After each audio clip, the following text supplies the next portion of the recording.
வேலை இல்லைன்னு ஆன்லைன்ல வேலை தேடிட்டு இருக்க எல்லாருக்குமே ஒரு மிகப்பெரிய ஸ்கேம் நடந்துட்டு இருக்கு. ஸோ அந்த ஸ்கேம் பத்தி சொல்றேன் கேளுங்க. கேரளாவை சேர்ந்த 7 பேர் வந்து பார்த்தீங்கன்னா, வேலை இல்லாம இருக்காங்க. இந்த மாரி உங்களுக்கு வந்து வெளிநாட்டு ஆஃபர் இருக்கு. ஸோ மலேசியால நீங்க வந்து வேலை செய்யலாம். ஸோ உங்களுக்கு விசாலேருந்து எல்லாமே வந்து நாங்களே ரெடி பண்ணிடுவோம். நீங்க இவ்வளோ பே பண்ணா போதும். நான் உங்கள கூட்டிட்டு போயிடுவோம் அப்படின்னு சொல்லிட்டு ஒரு மெசேஜ் வருது. ஒரு டீம் வந்து பேசி அவங்களுக்கு வந்து விசா எல்லாமே குடுத்து, அவங்க கிட்ட காசு வாங்கிட்டு எல்லா டீட்டெயிலும் வாங்கிட்டு போறாங்க. அதே மாரி ஏர்போர்ட்லயும் அவங்களே வந்து பிக்கப் பண்ணி கூட்டிட்டு போறதா சொல்றாங்க. அவங்களும் ஏர்போர்ட் போறாங்க. அந்த ஃப்ளைட்டும் அங்கேருந்து கிளம்புது. அவங்க வந்து பார்த்தீங்கன்னா, மலேசியால போய் இறங்குறாங்க. இறங்கிட்டு இங்கேருந்து கனெக்டிங் ஃப்ளைட் ஒண்ணு இருக்கு. நம்ம இங்கே உங்களுக்கு ஒர்க் கிடையாது. நம்ம இன்னொரு இடத்துக்கு தான் போறோம் அப்படின்னு சொல்லிட்டு தாய்லாந்து சொல்றாங்க. ஸோ தாய்லாந்து போனோனே அங்க பட்டாயா போய் இறங்குனதுக்கப்புறம் அங்கருந்து உங்களுக்கு இங்க ஒர்க் இல்ல. இதுக்கு பக்கத்துல இருக்க ஒரு ஏரியால தான் ஒர்க் அப்படின்னு சொல்லிட்டு அங்கிருந்து அவங்கள கம்போடியாக்கு கொண்டு போறாங்க. ஸோ கம்போடியாக்கு கொண்டு போனதுக்கப்புறம் வந்து பார்த்தீங்கன்னா, அவங்கள வந்து இந்த மாதிரி ஒரு ஆஃபீஸ் ஒரு பேர் ஒன்று போட்டு இன்டர்நேஷனல் அப்படின்னு பேர் போட்டு ஒரு கம்பெனி, அந்த கம்பெனியில் வந்து ஜாப் இருக்குது அப்படின்னு சொல்லிட்டு அவங்கள அங்கேயுமே வந்து கொண்டு போகிறாங்க. போன உடனே பார்த்தீங்கன்னா அங்கே எல்லாருமே வந்து பார்த்தீங்கன்னா ஒரு ஒரு ஒரு போர்ஷனில் வந்து எல்லாருமே வந்து மொபைல்ஸ் வச்சுட்டு இருக்காங்க.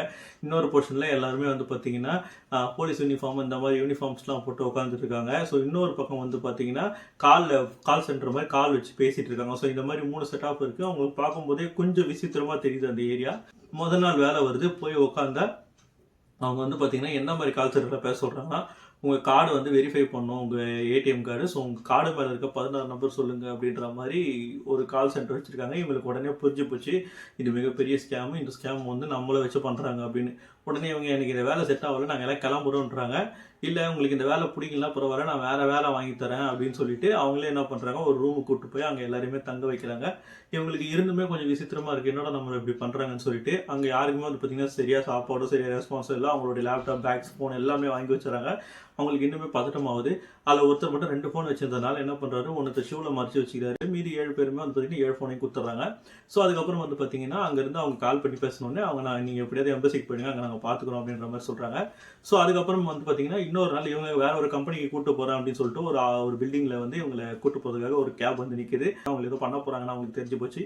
ஸோ உடனே என்ன பண்றாங்க, கார ஒரு இடத்துல நிறுத்திட்டு நான் பொருள் வாங்கணுன்றதுனால கேப் டிரைவர் வந்து அந்த காரை நிறுத்துறாரு. இவங்க எல்லாருமே ஓடுறாங்க. ஒருத்தரை மட்டும் பிடிச்சி என்னாச்சு அப்படின்னோடனே நடந்த விஷயத்த எல்லாமே கேப் டிரைவர் கிட்ட சொல்றாங்க. கேப் டிரைவர் வந்து ரொம்ப நல்ல மனுஷன்றனால நீங்க சொல்றது எனக்கு புரியுது.